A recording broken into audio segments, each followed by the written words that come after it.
கிட்ஸுக்காக நலங்கு மாவு நேச்சர் ஸ்டால்ல பர்டிகுலராக இருக்கு. 6 monthsலேருந்து 6 years வரைக்கும் இருக்கிற பேபிஸ்க்கு நலங்கு மாவு ஆஸ் பவுடராக இருக்கு. அதுக்கப்புறம் இருக்கவங்களுக்கு நலங்கு மாவு சோப் மென் அண்ட் விமென்க்கு இருக்கு.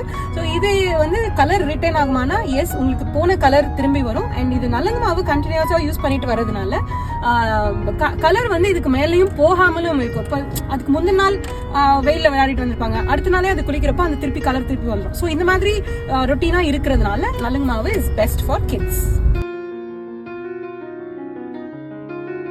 எஸ், நிறைய பேர் வந்துட்டு கேட்டிருக்காங்க நெக்ஸ்ட் கிளாஸ் வந்து அவுட் ஆஃப் சென்னை எங்க எடுக்கிறீங்க அப்படின்னு. அண்ட் நிறைய enquiries are from Coimbatore. Yes, நாங்கள் கோயம்புத்தூருக்கு வரோம். அண்ட் நெக்ஸ்ட் திருப்பியும் வந்து ஃபெப்ரவரியில் அகெயின் ஒரு கிளாஸ் வந்து கண்டக்ட் பண்ண போகிறோம். அதில் வந்து ஃபுல்லாக கம்ப்ளீட்டாக ப்ராக்டிக்கலான soap making class. So Coimbatore மக்களே ரெடியாக இருங்க.